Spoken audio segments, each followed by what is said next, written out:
오늘도 유보하고 말씀을 드리도록 하겠습니다. 유치원에서 돌아온 아이가 가정통신문이라고 하면서 엄마 아빠에게 끄집어서 보여줬어요. 통신문을 쭉 읽어보니까 엄마 아빠가 아이고 우리 아이 참 똑똑하게 유치원은 잘 적응하고 있구나. 답장을 좀 써보내야 되겠네. 그래서 이제 답장을 쓰기 시작합니다. 소리를 내가면서 읽어가면서 답장을 써내가는데 이렇게 썼어요.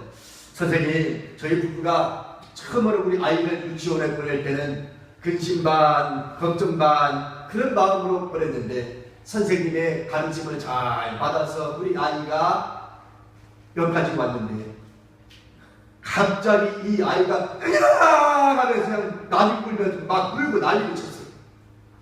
막 울면서 소리를 하기를 이 아이가 뭐라고 하냐면 이렇게 막 울면서 나는 달림반인데 우리 엄마는 내가 걱정반 근심반이래. 달림도 몰라 하면서 막 부르는 거예요. 할렐루야. 자, 오늘 우리가 좀 인사하고 말씀을 듣기로 그렇게 하겠습니다. 오늘 우리가 하트 모양 그리면서 사랑합니다 하고 하겠습니다. 시작. 사랑합니다. 사랑합니다. 자, 여러분 여기 보세요. 여러분 가정에 가구이 좀 있나요? 가구. 집집마다 가구 좀 있죠? 제가 오늘 말씀을 준비하면서 한번 가구를 좀 검색을 좀 해봤더니요. 재밌는 가구들이 좀 많이 있더라고요.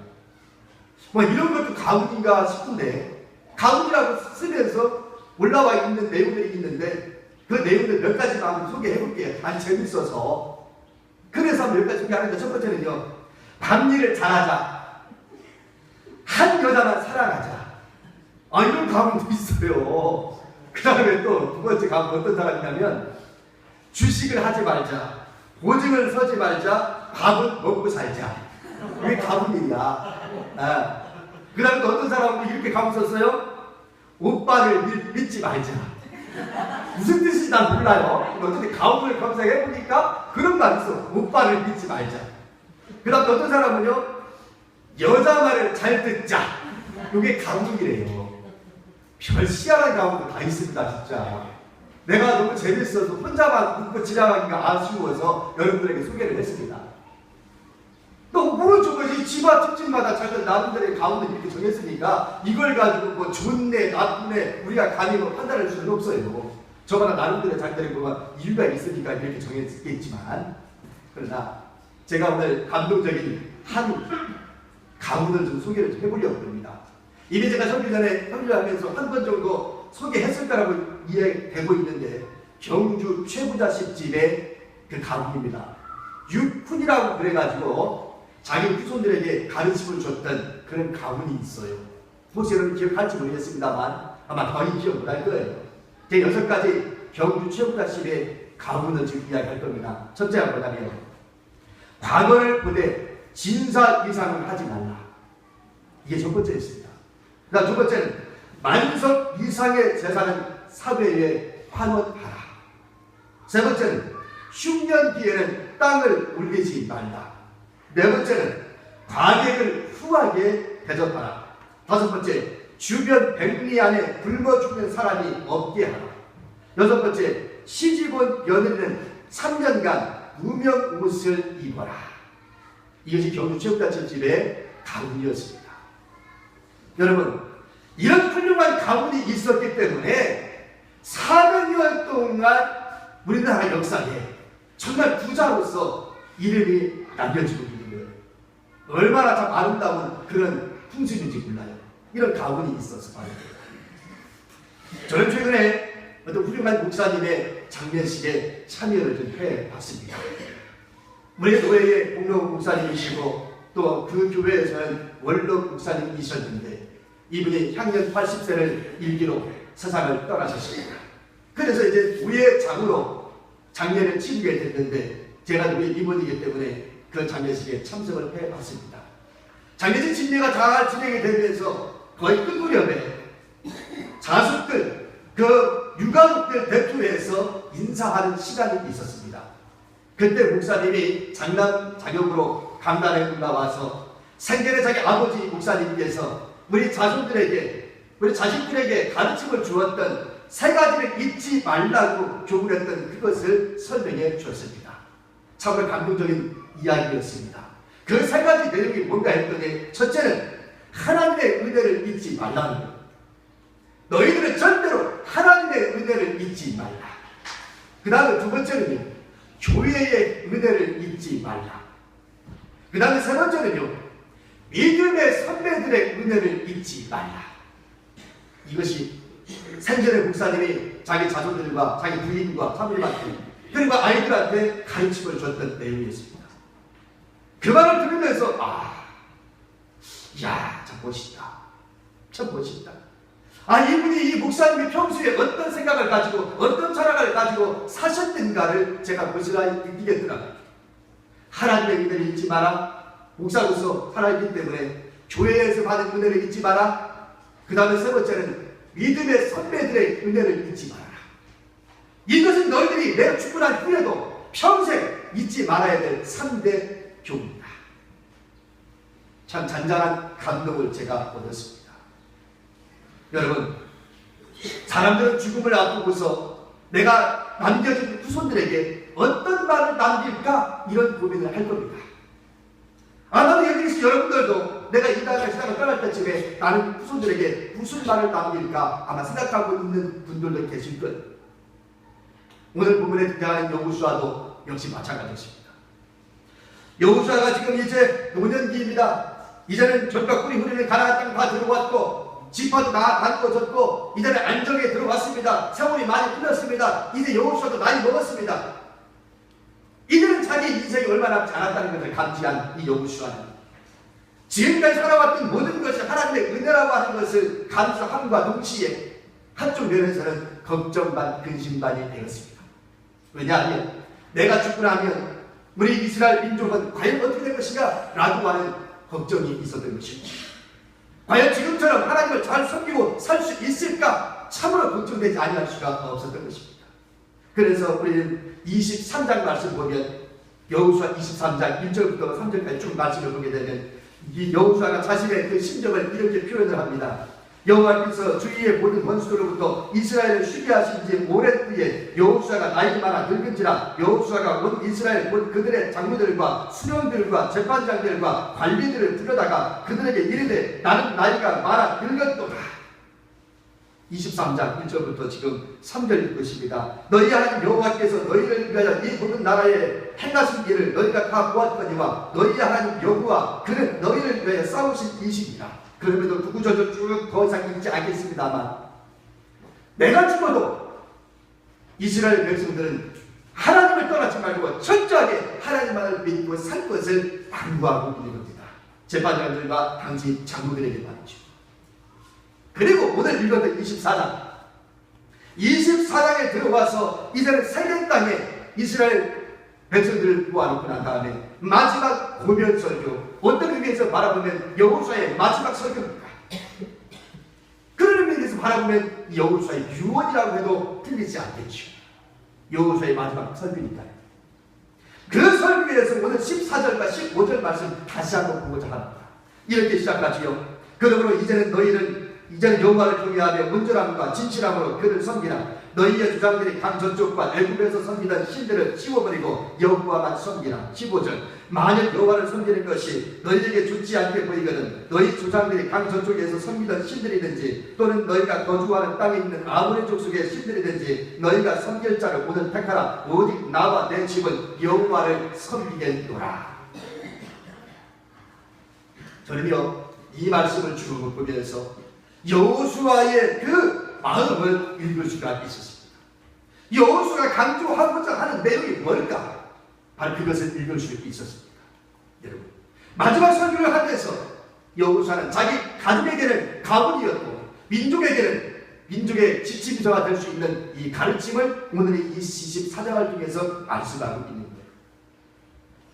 저 역시도 한 가정의 가장이면서 우리 아이들에게 남기고 싶은 말들이 있습니다. 어느 의미에서 보면 오늘의 이 말씀과 크게 벗어나지 않다고 저는 봅니다. 그 첫 번째가 뭐냐면 오늘 말씀이 뭐라고 되어 있어요? 첫째는 하나님의 은혜를 아는 가정이 되자라는 겁니다. 따라해봅시다. 하나님의 은혜를 아는 가정.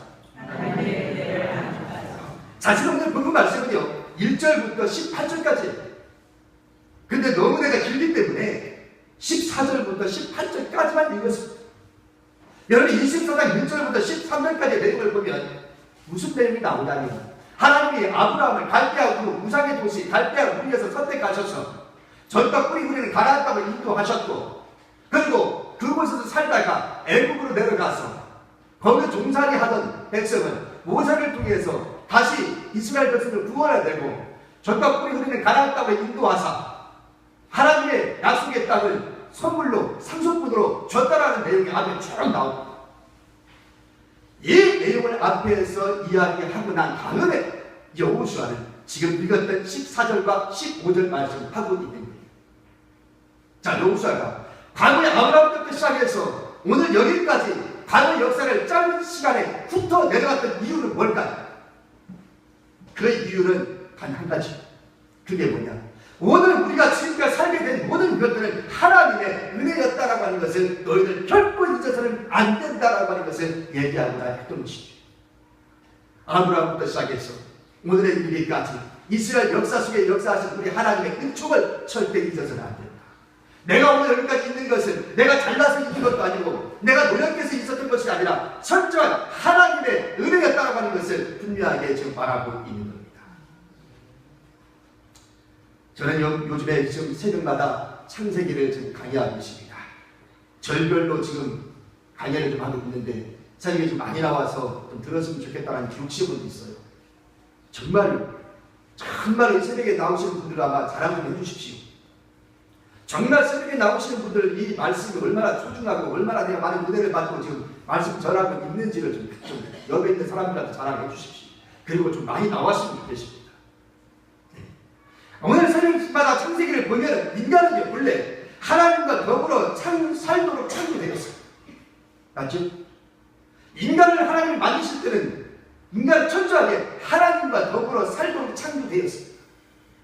그런데 선과 악을 알게 하는 나무의 열매를 먹음으로 말미암아 인류에게 죄가 들어왔고, 그래서 인류는 불행하기 시작했습니다. 첫 번째 아담이 이렇게 범죄함을 말미암아 인류에게 행복을 뺏어갔다고 한다면, 두 번째 아담이 되셨던 우리 예수님은 단번에 십자가에 죽으심으로 말미암아 우리가 가질 행복을 회복시켜 주셨습니다. 그러므로 누구든지 예수 그리스도를 믿는 자는 멸망치 않고 영생을 얻으리라, 이렇게 이야기하면서 우리는 철저하게 하나님의 은혜를 받고 살아야 된다고 하는 이런 존재인 것을 깨우치고 있는 겁니다. 인간을 하나님을 떠나서는 살 수 없다. 인간은 하나님의 은혜를 받지 않고는 살 수 없다. 여러분 믿으십니까? 인간은 하나님의 은혜를 받지 않고 절대로 살아갈 수 없는 거예요. 내 힘 갖고 내 육체를 갖고 내 능력 갖고 산다고요? 정말에 하나님의 은혜가 없이는 저와 여러분 살 수 없음을 믿을 수 있기를 축원합니다. 하나님의 축복받지 않고는, 하나님의 은혜 주시지 않고는 못 살아요. 여기까지 살아온 지난 세월 우리는 무엇라고 고백하면 될까요? 내가 지금까지 살아왔던 모든 것은 하나님의 은혜였습니다. 이렇게 고백하는 자가 축복받은 줄로 믿습니다. 모든 사람 앞에서 나는 지금까지 내가 살아왔던 모든 것이 지나간 세월 돌이켜보면 하나님의 은혜였다라고 고백하는 사람만이 그 사람은 헛되게 사는 사람이 아닙니다. 정말 그 사람은 진지하고도 가치 있게 살았던 사람이라고 저는 분명히 믿습니다. 우리 찬송가에 하나님의 은혜로라고 하는 찬송이 있죠. 찬송가 310장입니다. 한번 펴보시겠습니까? 찬송가 310장을 보면 하나님의 은혜로라고 하는 찬양이 나와요.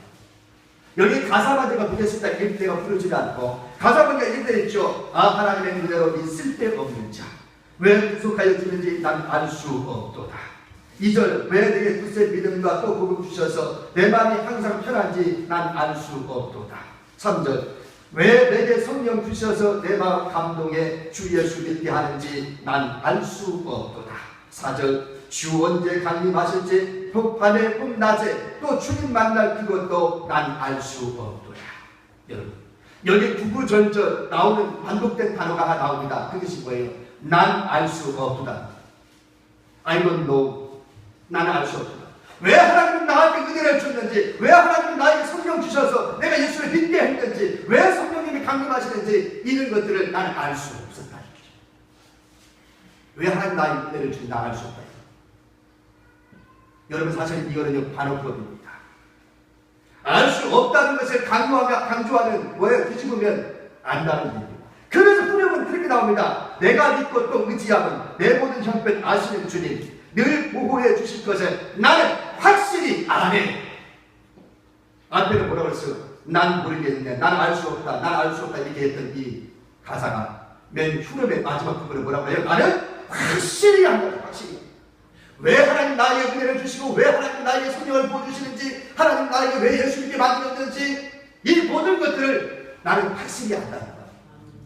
할렐루야.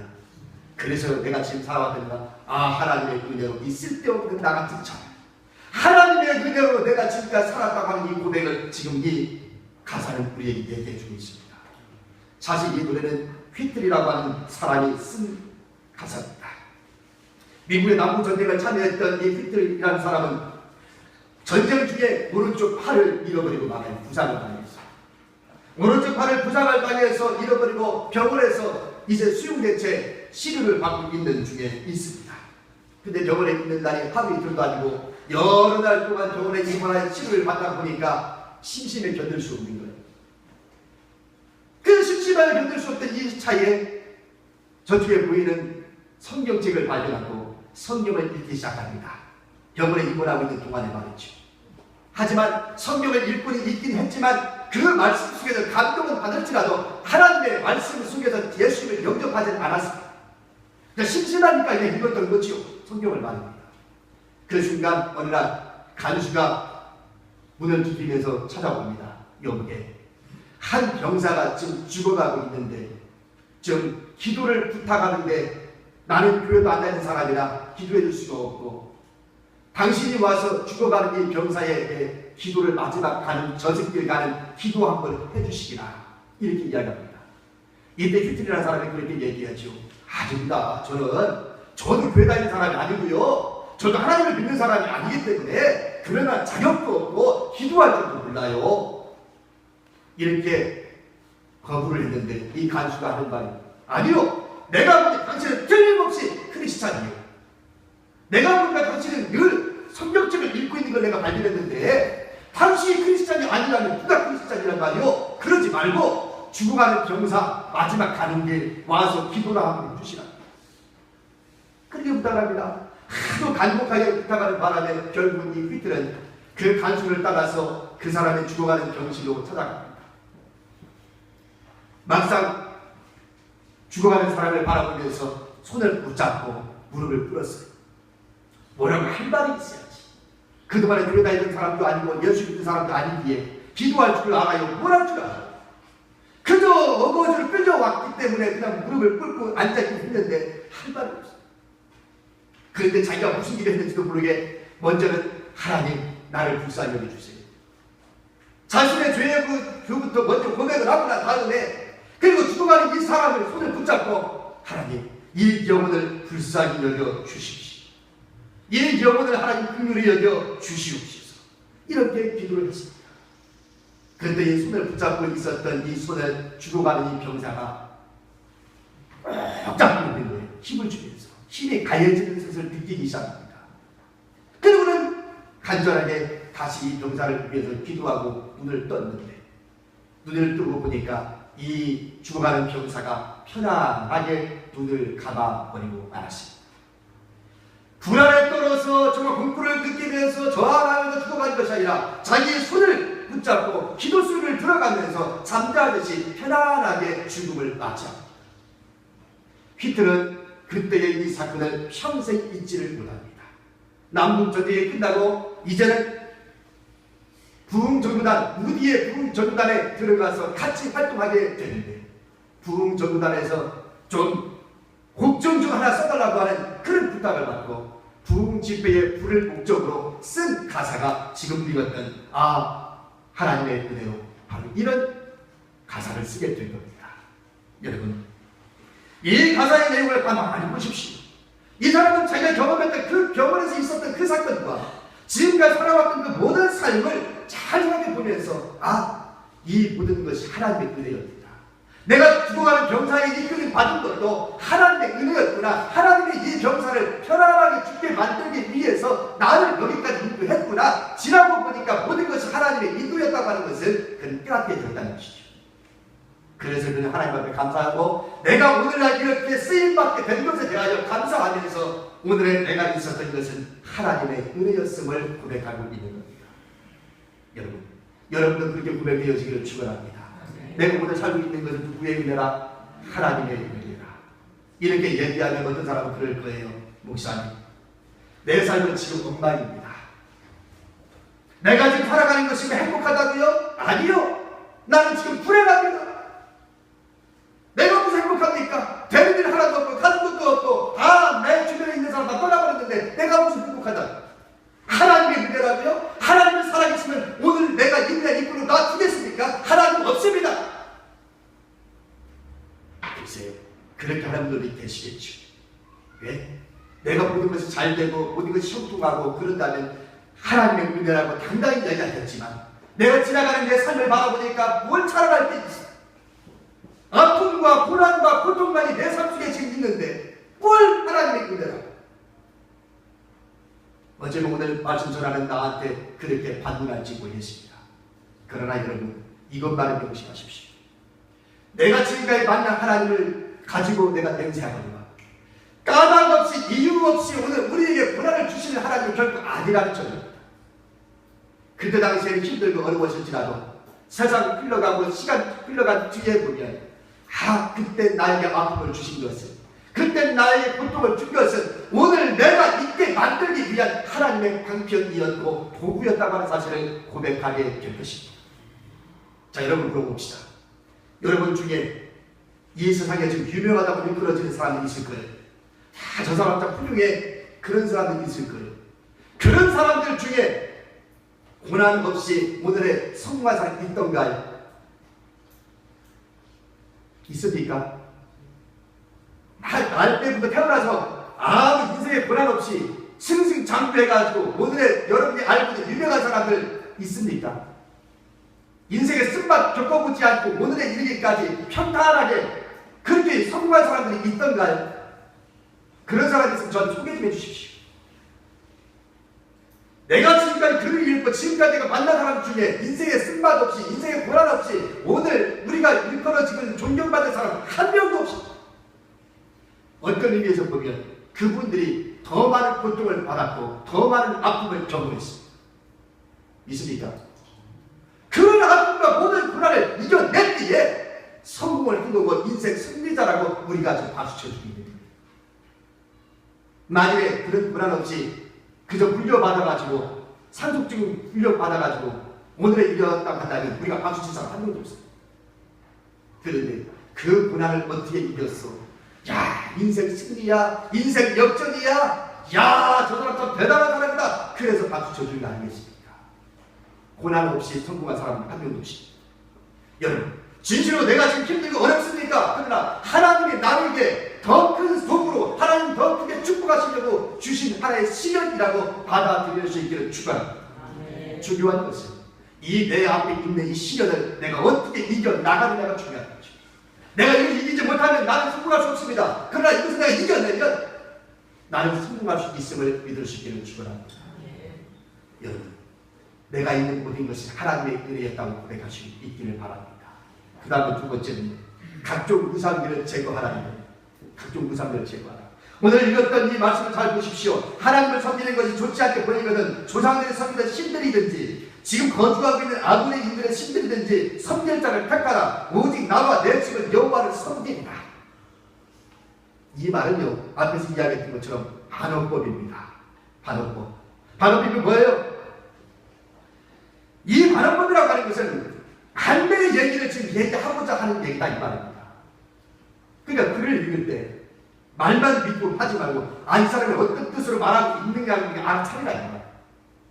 오늘 여호수아가 우상들은 제 머리라고 하는 뜻에서 말씀하는 거지 각종 우상들을 너희는 선택할 자를 선택해서 믿어라 이런 말이 아니라 이 말. 괜찮습니까? 여러분 그 정도는 믿을 수 있을 거라고 저는 묻고요. 정말 왜 이렇게 지금 이야기할 수밖에 없느냐? 여호수아도 그동안의 이스라엘 역사를 돌이켜보면 이스라엘 백성들이 우상을 섬길 때 잘 됐냐? 하나님을 섬길 때 잘 됐는가? 분석해 보면 답은 정해져 있어요. 자, 여러분 생각해 보세요. 자, 여러분이 예수님을 믿기 이전의 삶과 여러분이 예수를 믿은 이후의 삶을 비교해 보십시오. 예수를 믿기 이전의 삶이 좋았습니까? 예수 믿은 후가 좋았습니까? 어디에? 믿기 전이에요? 믿은 후에? 믿은 후입니까? 맞습니까? 진짜예요? 목에 칼이 들어와도 부인할 수 없어요? 정말입니까? 내가 예수 믿기 이전과 예수 믿기 후의 삶이 달라졌다니까. 이게 축복인 줄 믿습니다. 여호수아가 그걸 잘 알아요. 그렇기 때문에 내가 축복한 다음에 이스라엘 백성들도 역시 하나님만을 섬기라고 하는 뜻에서 우상을 제거해보려고. 그 당시 이스라엘 백성들이 얼마나 많은 우상을 섬겼는지 몰라요. 여러분, 한국 교회에 유명하신 선교사들이 참 많이 있는데 그때에 만펫 선교사라고 하는 분이 계십니다. 만펫 선교사가 우리나라 초창기에 한국 교회에 끼친 영향력은 참 대단합니다. 이런 선교사들이 있었기에 오늘 저와 여러분이 이 자리에 있어요. 근데 이 만펫 선교사님이 자신의 인생을 다 마감을 하고 이 정년 은퇴를 하면서 고향 미국으로 이제 가게 되었습니다. 한국 교회 지도자들이 그분의 업적을 지니기 위해서 그냥 미국으로 돌려보내기가 너무 아쉬워서 이렇게 제안을 했습니다. 목사님이 떠나가시는데 목사님의 이름을 좀 우리가 좀 널리 좀 기억하기 위해서 비석을 좀 하나 좀 만들고 싶습니다. 네? 비석을 하나 만들고 싶습니다. 이렇게 제안을 했어요. 우상을 섬기기 위해서가 아니라 목사님의 그동안의 업적을 기리기 위해서 비석 하나만 삼을 수 있게 허락해 주세요. 라고 한국교회 지도자들이 모여서 회의를 했어요. 이때에 최건능 목사님, 최공석 목사님 알죠? 최건능 목사님. 이 최건능 목사님이 그 자리에서 벌떡 일어나서 이렇게 외칩니다. 여러분이요, 당신들처럼 나도 만펫 선교사님을 존경하고 그분의 그 업적을 저도 높이 삽니다. 저도 그분에게 넘었습니다. 참 그분은 훌륭하신 분입니다. 하지만 비석이라니 예? 말도 안 됩니다. 여러분이 세우십시오. 나는 척 부수겠습니다. 비석을 만드십시오. 나는 척 부수겠습니다. 얼마나 강하게 막 호통을 치는지 최건능 목사님 말입니다. 예? 그렇게 호통을 치니까요, 만펫 선교사님도요 그 호통 치는 소리에 눌려가지고 하지 마세요. 내 이름을 가지고 비석 세우지 마세요. 최건능 목사님 말이 맞습니다. 괜히 무상되고 맙니다. 그러지 마십시오. 그래서 만펫 선교사님의 기념관만 짓기로 하고 그분은 미국으로 돌아가게 됩니다. 여러분, 어떤 누가 됐든지 간에 우상을 숭배하는 것은, 우상을 만들어 놓는 것은 우리 인생에 하늘에 도움이 되지 않는다는 것을 믿으시길 바랍니다. 자, 우상이 뭘까요? 우상은 다양하게 있을 수 있습니다. 여러분, 하나님보다 내가 더 앞세우는 것이 있다는 그런 뭔가 우상입니다. 남편이 될 수 있고, 여자가 그냥 아내가 될 수도 있고요, 사업이 될 수도 있고요, 돈이 될 수도 있고요, 여러분 친구가 될 수도 있습니다. 그 모든 것들에 내가 하나님을 믿는데 방해가 된다면 그것은 나에게 우상입니다. 우상을 숭배하는 자에게 하나님 절대 축복할 수가 없습니다. 이제 마지막 세 번째로 하나님만 섬기는 가정이다라고 여호수아는 마지막 얘기를 합니다. 하나님만을 섬기는 가정입니다. 기독교 심리학자 볼시웨이는 번이라는 것을 가지고 가정을 세 가지 유형으로 나눴습니다. 첫째는 뭐냐면 아버지의 번이가 집중된 전통적인 가정입니까? 아버지의 집중된 전통적인 가정. 두 번째는 번이가 없는 현대적인 가정. 아버지의 번이가 부재하고 있는 오늘 현대인의 가정. 마지막 세 번째는요, 하나님께 번이를 둔 성경적인 가정이 있다라고 주장했어요. 자, 그러면 저와 여러분의 가정은 좀 어떤 가정일까요? 아버지가 주관하고 있는 전통적 가정일까요? 아니면 아버지 번이도 없어? 이건 아무 번이도 없는 현대인의 가정일까요? 아니면 예수님이 하나님이 내 가정의 주인으로 보시는 성경적인 가정일까요? 여러분 생각해 보실 수 있기를 바랍니다. 오늘 여호수아는 온전함과 진실함으로 그를 섬기라고 분명하게 말합니다. 여러분들이요, 정말로 내가 죽고 난 다음에라도 오로지 하나님만을 섬기는 가정으로 만들고 가십시오. 이것이 여호수아의 마지막 6월의 설교입니다. 여러분 찬송가에 보면 559장 사철의 봄바람 불어 있고가 있습니다. 이것도 펴보십시오. 찬송가 559장에 보면 사철의 봄바람 불어 있고라는 그런 찬송이 있는데 이 찬송은 전영택 목사님이 쓰신 가사입니다. 일제시대 때 3.1운동에 일어나기 직전 동명에서 진행된 유학생 독립선언운동에 참여했던 분이 바로 전영택 목사님이셨고 1930년대는 미국에 유학을 하면서 도산 안창호 선생님이 만들었던 그 흥사단 사회교육기관에 입단해서 독립을 위하여 힘썼던 사람이 바로 전영택 목사님이셨습니다.